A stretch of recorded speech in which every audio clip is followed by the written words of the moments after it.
Welcome into the Warchant.com Top 40 as we rank the players for the upcoming season. Now we get into the Top 20. Should be an awful lot of fun here. Probably decidedly less controversy in this group than the last video you may have watched when we were watching the rankings. We start with Emmett Rice at 20, and then we go from there. I guess we can hit on all of this here. I think Akeem Denson, everybody's top 25, so not a lot to talk about there. We all know he can play. Andrew Baselli is a guy that, again, we kind of talk about him and Bavian Johnson. We're not real sure who's going to win that job. He's important. He comes in the top 20 as well. But I think where some of this gets interesting right off the bat is you got Ira. You had Keyshawn Helton as high as number 5. Aslan had him down at 32. He comes in at 17. I'll let you speak on that. Well, Aslan's wrong. That's my first comment. Yeah, he's about to pop himself back in the video. I think, as I said earlier, I think a lot of those receivers, you can kind of throw their names in a hat, pick one out. But I think he's different. First of all, the toughness. He's an emotional leader. He's just everything you want. And I think in this program, and I think they're going to reward that by giving him every opportunity possible. He obviously had the horrific knee injury last year. We'll see if he's 100% for the start of camp. I mean, he was way ahead of schedule, but he had a traumatic injury with several ligaments damaged and his kneecap. So there's a little bit of a question there if it'll be 100% at the start of camp or not. But I just think he's a guy that they're going to – when you look at Mike Norvell's offense and the way they get guys the ball in different situations, I think he's the perfect example of that. You could put him in running back, you could put him in receiver, you could put him in the slot. I think he's going to get a lot of action. He'll play in the return game. And again, I think when you watch him interact with the other players, he's been a leader, a true leader, not just talk, but a true leader since the day he stepped foot on campus. And I think they're going to want to reward that. So I think he's going to be huge. Yeah, I mean, he's one of those guys. He's kind of the heart and soul that offense when he's out there. I mean, the guys just love him. I mean, he's one of these stories we love, an afterthought in recruiting. One of the few things Willie Taggart actually did well in recruiting was to discover Keyshawn Helton and bring him in here, and he instantly was a big impact. But to Ira's point also, it's not just the receiving and the leadership, it's the kickoff thing. I think I saw the stat that he was 9th in the NCAA in kickoff return average before he got hurt. So, I mean, he's a weapon for you on kick returns too. So I think that's, for me at least, not as high as Ira, but boosted him up a little bit too, that he's not just in one. He's going to contribute in several facets on the team. One more thing before you, I don't know if you want to bring Aslan in or not, but one more thing on him. In the spring, one of the few practices I saw an interaction between him and a defensive lineman. And he was in the rehab group. There's a defensive lineman who was still kind of rehabbing too. And the defensive lineman kind of wasn't really getting after rehab, maybe the way he needed to. And Keyshawn Helton was like riding the bike and kind of giving him the business. I mean, he was dogging this guy that's probably 150 pounds bigger than he is, and just like that's why you're always going to be what you are. That's why you're never going to be. It's just like dude, he can talk to defensive linemen like that. I just think he's going to be a huge force. Reminds me of the conversation you and I had that day with Corey, and it's just we were sitting here, we were talking, and then finally I said it. It was hard to hear, Corey, wasn't it? This is why you're always going to be who you are. This is why. But I needed to hear it. I needed to hear it. And look where I am 10 years later. I get emotional talking about it, so let's move on. All right, so we move from that to a guy I do want to get to, Jayden Lars-Woodbey. He's in everybody's top 25. Gene, you had him the highest at 10. Corey, you had him the lowest at 25. We all had him in the top 25. I think he's an interesting player, and that I just don't know what he is. Yeah, I don't know where he fits. I don't know where he fits either, and that bothered me when I was doing the rankings. I was like, God, I know he's important, but I just don't know what he is. He's one of those tweeners in NFL terms, and it's hard to know what he can play. Well, and I'm not going to fault him because he had to deal with the coaching staff for the last 2 years. But you watched him the last 2 years, you weren't overwhelmed by anything he did. He had a nice freshman season because he was able to get on the field as a true freshman, but he didn't make a lot of wow plays. He just didn't make a lot of plays, period. And obviously he was young, so I give him the benefit of the doubt, and he can come back and be better coach and have a big career and still live up to that 5-star status.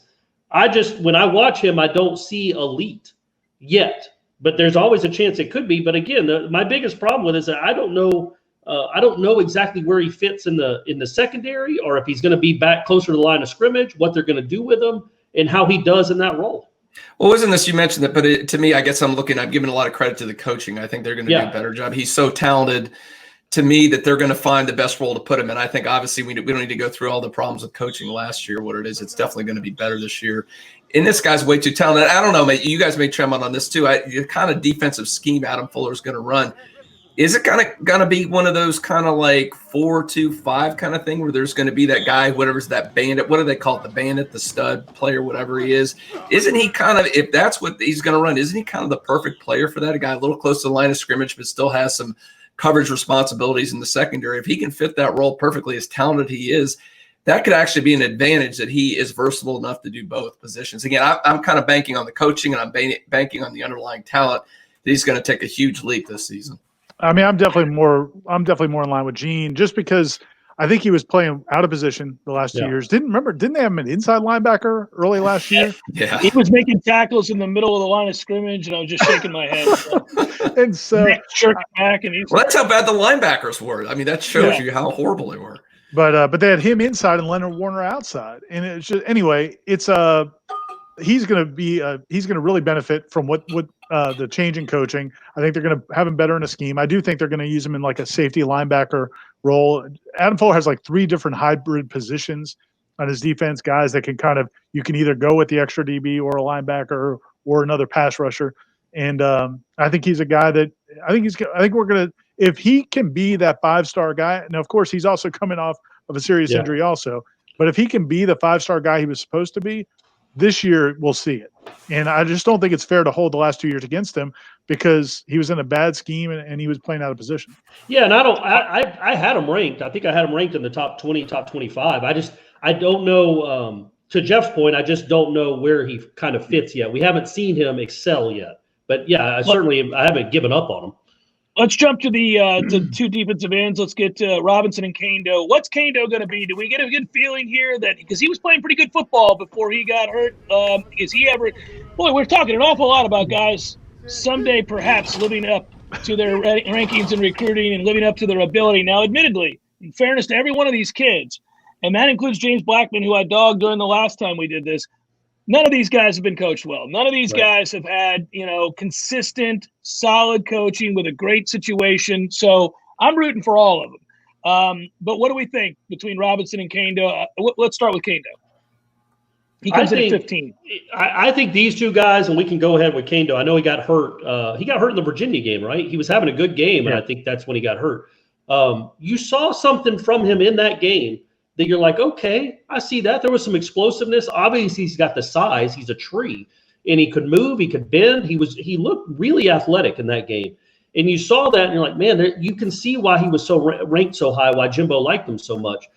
So if he can become anywhere close to like an all-ACC type player, man, what would that do to the defense? When you can get pressure off the edge by not having to blitz, but by having 2 defensive ends, I know we're not talking about Wilson and Boulware, but if you have 2 defensive ends that can get some consistent pressure on the quarterback, that would be a huge deal. His best game, I think, of his career was that Virginia game. And I'm looking at it now. He had 25 snaps, so that's not a huge sample size. A lot of green. Green. And there wasn't a lot of green on the Florida State defense last year when you look at those Pro Football Focus grades. So if he can find that person and be that guy consistently, and that's a huge if. It was 25 plays. And he's coming off a severe injury. That would be a huge, huge boost to the defense. Isn't this kind of it's interesting comparing the 2 guys where Kando, the floor is way down because he's got 2 career starts and really hasn't done anything other than flashing for a couple snaps in the Virginia game. But I mean, if he's 5-star, he could be. You're talking about importance. I mean, imagine if he's an elite defensive end. I mean, what would that do? Coming out of high school, he was rated ahead of that kid out of Ohio State. Yeah, he was the number 1 defensive end in the country coming out of high school. So the ceiling is through the roof, but he's done absolutely nothing. Right there. You getting excited there, Jeff, and little goosebumps that this guy could be an elite defensive, but he could be a complete bust for it. If we want to transition to Janarius, we saw the steady improvement. Here to me, this is a good all-around defensive end. He's solid. He played a lot better at the season's end. I don't think the ceiling, I don't think he's going to be an elite guy that's going to be a guy's going to be drooling over him in the NFL. But I think but he can be complimented so much if the guy on the other end could be that elite pass rusher right now. So to me, Kando is just a complete wild card at this point. I like J-Rob. I thought he was one of the better players on defense last year. Now, he was one of the few healthy ones for the whole season. But the thing that always stuck out was Dabo talking about him before that game. I don't think Dabo knew that he'd been kicked out for the first half. But when he was asked about the Florida State defense, and obviously he's just trying to be kind because he wasn't scared at all, he was asked who stood out. And he didn't say number 21, and he didn't say, Asante Samuel or anyone else. He said number 11. Number 11 is a dynamic player at the defensive end position. And then J-Rob came out, and I think in the second half, now again, it was against the second string offensive line because Florida State was down by 100 points. But he came out and had, we're looking at it now, I think he had 4.5 tackles for loss. He graded out almost 90%. He was elite in that game. And he had other bright moments. If he can just build on that, if he can make the same improvement from junior to senior year as he made from sophomore to junior year, I think you are looking at an all-conference type player. He had that many good moments last year, I thought. And if he could help on the other side of the line. Right. Real quick, what I was going to say, Jeff, to the point you were making earlier is, and this is also goes back to the point I made at the very first part of the first segment we made. In this group between like 10 and 20, when I've done this like last year and the year before, I remember feeling like, man, there's just not a lot of good football players. Like after you got past like 6 or 7, there's just not a lot of good. There's not a lot of the draft showed you were right, Ira. There's just not a lot of upside here. There's not guys you say, okay, well, he can do this if he becomes this. What I would say about this 10 to 15 is you got a lot of guys that if they become what they could be, I mean, you're talking because there is potential. Well, here we go. Well, here you go. Then that gives us the perfect segue. Amari Gaynor, who we all think has a chance to be a very good player, and he could be the answer to the pass rush situation. I think they're going to use him on third downs that way. We all know Coop is a stud in the middle, sizable guy that's tough to move out of there. Talk about Love Taylor, who comes in. How big a role do we think he's going to play? Isn't he, another one that if we talked about Kane Doe, if he's the guy that can live up to that potential, how huge he'd be for the team. What Devontae Love Taylor comes in as an elite tackle.